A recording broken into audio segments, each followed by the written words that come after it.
Hello दोस्तों, नमस्कार। दोस्तों, हम व्यंजन संधि पढ़ चुके थे और आज विसर्ग संधि शुरू करने जा रहे हैं। और यदि आप यूट्यूब चैनल से नए जुड़े हैं तो सब्सक्राइब कर लें दोस्तों, और वीडियो लाइक करें, कमेंट करें दोस्तों। ठीक है दोस्तों, शुरू करते क्लास। देखिए, आज अपनी संधि है विसर्ग। कौन सी संधि है दोस्तों? विसर्ग संधि हम पढ़ने जा रहे हैं। कौन सी संधि पढ़ने जा रहे हैं दोस्तों? विसर्ग संधि पढ़ने जा रहे हैं। तो देखिए दोस्तों, बात करते हैं विसर्ग संधि पर। किस पर बात करते हैं? विसर्ग संधि। अच्छा दोस्तों, विसर्ग संधि क्या होती है, क्या इसकी पहचान है, इस पर हम चर्चा करते हैं। देखिए, परिभाषा की यदि बात करें, किसकी बात करें दोस्तों? परिभाषा किसकी? विसर्ग संधि की। परिभाषा की यदि बात करें तो सीधी सी बात है, विसर्ग और स्वर, विसर्ग और स्वर, विसर्ग और स्वर या व्यंजन के मेल से जो विकार उत्पन्न होता है। क्या होता है दोस्तों? विकार उत्पन्न होता है, उसे विसर्ग संधि कहते हैं। क्या कहते हैं दोस्तों? विसर्ग संधि कहते हैं। देखिए, बात अपन करते हैं। परिभाषा हमने लिखी है कि विसर्ग और स्वर या व्यंजन के मेल से जो विकार उत्पन्न होता है उसे विसर्ग संधि कहते हैं। यानी कि स्थिति ये रहती है दोस्तों, इस तरफ तो आ गया विसर्ग और इस तरफ या तो स्वर आ जाता है या फिर आ जाता है क्या दोस्तों? व्यंजन। क्या आ जाता है दोस्तों? व्यंजन। इस तरह से क्या होता है, दोनों के मिलने से क्या होता है? विकार उत्पन्न होता है। या यूँ कह सकते हो कि इनमें या इसमें से क्या होगा? विकार उत्पन्न होगा, यानी कि परिवर्तन होगा। क्या होगा दोस्तों? विकार उत्पन्न होगा, यानी कि परिवर्तन होगा। इसी को हम क्या कहते हैं? विसर्ग संधि कहते हैं। क्या कहते हैं दोस्तों? विसर्ग संधि कहते हैं। अच्छा, बात अपन करें, यानी कि स्थिति कैसी बनेगी? एक तरफ विसर्ग और एक तरफ क्या होगा? स्वर आ जाएगा। देखो, बात अपन करते हैं। एक तरफ क्या है? इस तरफ तो है विसर्ग और इस तरफ है स्वर या व्यंजन। क्या है? स्वर या व्यंजन है। देखो, स्वर या व्यंजन, और इनके मेल से जो विकार उत्पन्न होता है उसे हम क्या कहते हैं? विसर्ग संधि कहते हैं। क्या कहते हैं दोस्तों? विसर्ग संधि कहते हैं। यहाँ तक बात समझ में आ गई होगी। अब आगे बढ़ते हैं दोस्तों। देखिए, जिस प्रकार से व्यंजन संधि में भी क्या चलते हैं दोस्तों? नियम चलते हैं। क्या चलते हैं दोस्तों? क्या चलते हैं दोस्तों? नियम चलते हैं। वैसे ही विसर्ग संधि में भी क्या चलते हैं? नियम ही चलते हैं। ठीक है, अब पहला नियम देखिए आप। विसर्ग संधि का पहला नियम क्या कहता है? एक बात तो मैं बता दूं कि विसर्ग एक तरफ आता है, स्वर या व्यंजन आता है, और इनमें क्या होता है? मेल होता है और विकार उत्पन्न होता है। इसी को अपन क्या कह देते हैं? विसर्ग संधि कह देते हैं। ठीक है, अब देखिए, नियम नंबर क्या कहता है कि विसर्ग से पूर्व, किससे पूर्व? विसर्ग से पूर्व। देखो, नियम नंबर 1 कहता है कि यदि विसर्ग से पूर्व क्या हो? अ हो, और विसर्ग के बाद भी क्या हो? अ। ठीक है, या किसी भी वर्ग का तीसरा,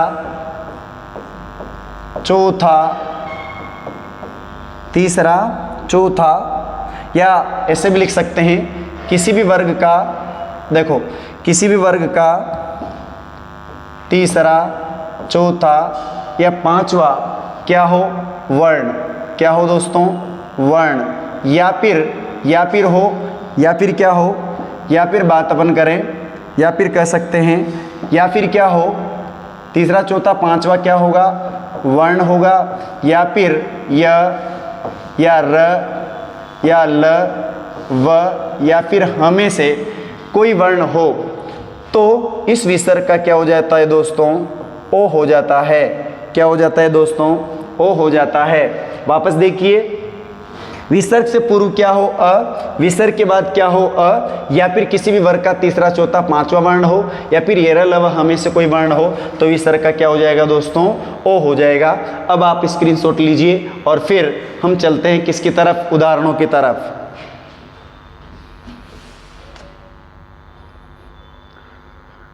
अच्छा दोस्तों, आपने विसर्ग आपने स्क्रीनशॉट ले लिया होगा। अब देखिए, बात करते हैं किस पर, उदाहरणों पर बात करते हैं। देखिए, बड़ा इजी तरीके से अपन इसको समझते हैं, है ना। देखिए, जैसे मैंने लिखा मनः अनुकूल, क्या लिख दिया, मना अनुकूल लिख दिया। अब ये विसर्ग है, विसर्ग से पहले न है और न में आपको पता है कि क्या है अ, और अ के बाद क्या आ रहा है, विसर्ग आ रहा है, बाद में भी अ आ रहा है। तो बात अपन करें, इस विसर्ग का क्या हो जाएगा दोस्तों, इस विसर्ग का क्या हो जाएगा, ओ हो जाएगा। यानी कि शब्द क्या बनेगा, शब्द बनेगा मनोनुकूल, मनोअनुकूल। ठीक है, इसी तरह से देखिए, मैंने लिखा मनः प्लस अभिराम और शब्द बन जाएगा मनो अभिराम। इसी तरह मैंने लिख दिया मनः प्लस रंजन, शब्द हो जाएगा मनो रंजन। इसी तरह मैंने लिखा दोस्तों पयः प्लस द और शब्द हो जाएगा पयोद। इसी तरह से बात करते हैं यशः प्लस मति और शब्द बन जाएगा क्या दोस्तों, यशोमति। क्यों बन जाएगा, क्योंकि विसर्ग के पहले अ है और इधर अपन बात करें किसी भी वर्ग का तीसरा चौथा पांचवा वर्ण आएगा तो ये पांचवा है, द तीसरा है तो ओ हो जाएगा। इसी तरह से बात अपन करते हैं। देखिए, जैसे मैंने लिखा तपः प्लस बल और शब्द बनेगा क्या, तपोबल। इसी तरह से बात करते हैं, इसी तरह से मैंने लिखा, हाँ, जैसे वयः प्लस वृद्ध और शब्द हो जाता है वयोवृद्ध। ठीक है दोस्तों, इस तरह से विसर्ग का क्या हो जाता है, ओ हो जाता है। क्या हो जाता है दोस्तों, ओ हो जाता है। अब आप स्क्रीनशॉट लीजिए और आगे बढ़ते हैं।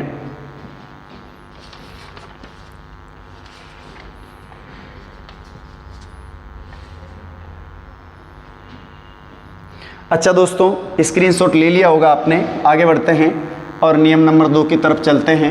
नियम नंबर 2 क्या कहता है, नियम नंबर 2 क्या कहता है, इस पर चर्चा कर लेते हैं। देखिए, नियम नंबर 2 है, नियम नंबर 2 है कि विसर्ग से पूर्व, कि विसर्ग से पूर्व अ या आ से भिन्न, से भिन्न क्या होना चाहिए, स्वर। ठीक है, अ आ से भिन्न क्या होना चाहिए, स्वर होना चाहिए। और इस तरफ किसी भी वर्ग का, किसी भी वर्ग का क्या हो दोस्तों, क्या हो, तीसरा चौथा पांचवा वर्ण, क्या हो, तीसरा चौथा पांचवा वर्ण हो। देखिए, किसी भी वर्ग का क्या हो, तीसरा चौथा, तीसरा चौथा, देखिए, तीसरा चौथा पांचवा वर्ण, या यूँ कह सकते हैं, या फिर क्या हो, य र ल व और ह में से कोई वर्ण हो, या फिर क्या हो, कोई स्वर हो। क्या हो दोस्तों, कोई स्वर हो। यानी कि वापस देखिए, अ आ से भिन्न, इस तरफ तो अ आ से भिन्न स्वर होना चाहिए, उस तरफ किसी भी वर्ग का तीसरा चौथा पांचवा वर्ण हो, या फिर ये र ल व हो, या फिर कोई स्वर हो। तो बात करें दोस्तों, इस विसर्ग का क्या हो जाता है, आधा र हो जाता है। क्या हो जाता है दोस्तों, आधा र हो जाता है। मैं आपको उदाहरणों के माध्यम से समझाता हूँ। देखिए दोस्तों, मैंने लिखा, जैसे देखिए बात अपन करें, जैसे देखिए बही ह प्लस गमन। अब देखिए बही है, बही विसर्ग है, फिर क्या है, गमन है। अब आपको पता है कि इस तरफ विसर्ग के बाद इस तरफ विसर्ग से पहले अ और आ नहीं होना चाहिए, और बाद में क्या हो, किसी वर्ग का तीसरा, चौथा या पांचवा वर्ण हो, तो इस विसर्ग का क्या हो जाएगा, आधा र हो जाएगा। क्या हो जाएगा, आधा र हो जाएगा। क्या हो जाएगा दोस्तों, आधा र हो जाएगा। एक बार देखिए आप, क्या हो जाएगा, आधा र हो जाएगा इस तरह से। तो शब्द क्या बनेगा, बहिर्गमन। यही बनेगा दोस्तों, क्या बनेगा, बहिर्गमन। ठीक है, इसी तरह से बात अपन करते हैं। देखिए इसी तरह से बात अपन करते हैं, जैसे मैंने लिख दिया नी ह प्लस जन। अब विसर्ग से पहले ई आ रहा है, बाद में क्या आ रहा है, ज। ज कौन सा वर्ण है, कौन सा वर्ण है, तीसरा है। च छ ज तीसरा वर्ण है, तो विसर्ग का क्या कर देंगे, र कर देंगे, और शब्द क्या हो जाएगा, निर्जन। क्या हो जाएगा दोस्तों, निर्जन हो जाएगा। इसी तरह से बात अपन करते हैं, जैसे मैंने लिखा दूह प्लस जन, और शब्द क्या बन जाएगा, दुर्जन। क्या बनेगा, दुर्जन बनेगा। इसी तरह से बात अपन करें तो देखो बात अपन करते हैं दोस्तों, तो बात अपन करते हैं, देखो जैसे मैंने लिखा दूह प्लस आत्मा, और शब्द बना देंगे क्या, दुरात्मा। क्या बना देंगे, दुरात्मा बना देंगे। और बात अपन करते हैं, जैसे मैंने लिख दिया, देखिए मैंने लिखा नीह प्लस झर। क्या लिख दिया, नीह प्लस झर लिख दिया। अच्छा दोस्तों, नीह प्लस क्या लिख दिया, झर लिख दिया। एक मिनट रुकिए, बात अपन करते हैं। देखो मैंने लिखा नीह प्लस झर, और शब्द हो जाएगा निर्झर। क्या हो जाएगा, निर्झर। इस तरह से क्या होता है, र हो जाता है, किसका, विसर्ग का। अब आप स्क्रीनशॉट लीजिए, फिर आगे बढ़ते हैं।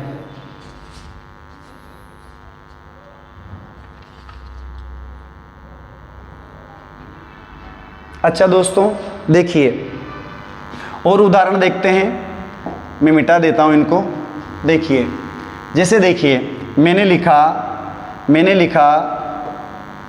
धनुह प्लस विद्या। क्या लिख दिया, धनुह प्लस विद्या लिख दिया।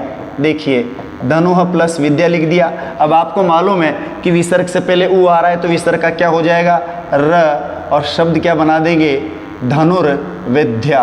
क्या बना देंगे दोस्तों, धनुर्विद्या बना देंगे। ठीक है, धनुर्विद्या।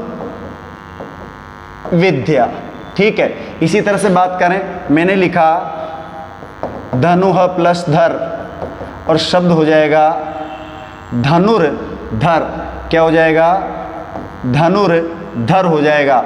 ठीक है, इसी तरह से मान लो, जैसे मैंने लिख दिया दूह प्लस ग, और शब्द हो जाएगा दुर्ग। ठीक है, इसी तरह से दूह प्लस गा, शब्द बना देंगे दुर्गा। इस तरह से विसर्ग का क्या हो जाता है दोस्तों, र हो जाता है। क्या हो जाता है दोस्तों, र हो जाता है। अच्छा स्क्रीनशॉट लीजिए, आगे बढ़ते हैं दोस्तों, आगे बढ़ते हैं दोस्तों। अच्छा इसके बाद देखिए नियम नंबर 3। नियम नंबर 3 की बात करते हैं। नियम नंबर 3 की बात करें तो देखिए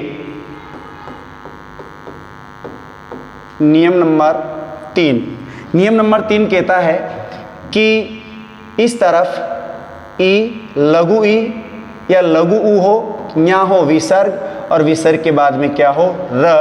तो क्या होगा दोस्तों, इस विसर्ग का तो हो जाता है क्या, लोप, और ये जो दोनों हैं ई और ऊ जो हैं, ये क्या हो जाएंगे, अपने दीर्घ रूप में बदल जाएंगे। किस में बदल जाएंगे दोस्तों, अपने दीर्घ रूप में बदल जाएंगे। यानी कि लघु ई तो हो जाएगा अब दीर्घ ई, और लघु ऊ हो जाएगा दीर्घ ऊ। ठीक है, यानी कि विसर्ग के पहले ई हो या ऊ हो, बाद में क्या हो, र। तो क्या होगा, ये जो लघु ई और लघु ऊ है, ये दीर्घ में बदल जाएंगे। यानी कि उदाहरण के तौर पर देखते हैं, देखो आप, मैंने लिखा नीह प्लस रव। ठीक है। अब इधर र आ रहा है, इधर विसर्ग है, इधर छोटी की मात्रा, तो छोटी किस में बदल जाएगी, बड़ी में बदल जाएगी, और विसर्ग का क्या हो जाएगा, लोप हो जाएगा, और शब्द क्या बना देंगे, नीरव। ठीक है। इसी तरह से नी प्लस रज शब्द हो जाएगा नीरज। ठीक है। इसी तरह से दीह प्लस रज शब्द हो जाएगा धीरज। ठीक है। इसी तरह से वो वाला उदाहरण देखिए, जिसे मैंने लिखा चक्षुह प्लस रोग, क्या लिख दिया, चक्षुह प्लस रोग, और शब्द बना देंगे क्या, चक्षु रोग। इस तरह से क्या होता है, जैसे निरोग है, क्या है दोस्तों, निरोग, यही लिख देते हैं निरोग। देखिए नीह प्लस रोग, नीह प्लस रोग। अच्छा देखो, नीह प्लस रोग, ठीक है, दोनों को मिलाओगे तो हो जाएगा निरोग। क्या हो जाएगा दोस्तों, निरोग। लीजिए स्क्रीनशॉट, आगे बढ़ते हैं।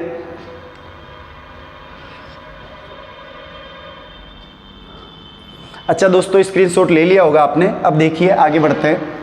देखो नियम नंबर 4 की तरफ चलते हैं, नियम नंबर 4 की तरफ चलते हैं। नियम नंबर 4 देखिए, नियम नंबर 4 कहता है कि विसर्ग से पूर्व ई या उ और विसर्ग के बाद में क या फिर प या फिर फ या फिर ट या फिर क्या हो ठ और ख भी आप लिख दीजिए। क ख पहले लिखना चाहिए था वैसे तो, अगर लिखना चाहो तो आप क ख यहाँ से लिख दीजिए। दोबारा लिख देते हैं, देखिए यहाँ लिख दो आप क ख प या फिर फ या फिर ट या फिर ठ। अगर ई या उ के बाद में क ख प फ ट ठ हो तो विसर्ग का क्या हो जाएगा, विसर्ग का हो जाएगा दोस्तों मूर्धन्य स। क्या हो जाएगा दोस्तों, मूर्धन्य स हो जाएगा। बड़े इजी वे में आप इस संधि को सीख सकते हैं। देखिए दोस्तों, बात करते हैं, उदाहरणों की बात कर लेते हैं। जैसे मैंने लिखा निह प्लस कपट, और शब्द क्या बना देंगे, शब्द बना देंगे निष्कपट। ठीक है। इसी तरह से दूह प्लस, जैसे दूह प्लस पाप, दूह प्लस पाप कर देते हैं। देखिए दूह प्लस पाप शब्द हो जाएगा दुष्पाप। ठीक है। इसी तरह से बात अपन करते हैं। मैंने लिखा धनुह प्लस खंड, और शब्द हो जाएगा धनुष खंड। ठीक है। इसी तरह से बात करें, नीह प्लस फल, क्या हो गया, नीह प्लस फल शब्द हो जाएगा निष्फल। ठीक है। ट की बात करें, ट वाला उदाहरण देखिए, जैसे मैंने लिखा धनुह प्लस टंकार, और शब्द हो जाएगा, क्या हो जाएगा दोस्तों, धनुष टंकार हो जाएगा। इसके बाद बात करें ठ पे, तो ठ पे देखिए चतुह प्लस काष्ठ, और शब्द हो जाएगा चतुष्काष्ठ। अच्छा दोस्तों, क्या हो जाएगा, चतुष्काष्ठ हो जाएगा। देखिए चतुष्काष्ठ। अच्छा दोस्तों, आप स्क्रीनशॉट लीजिए।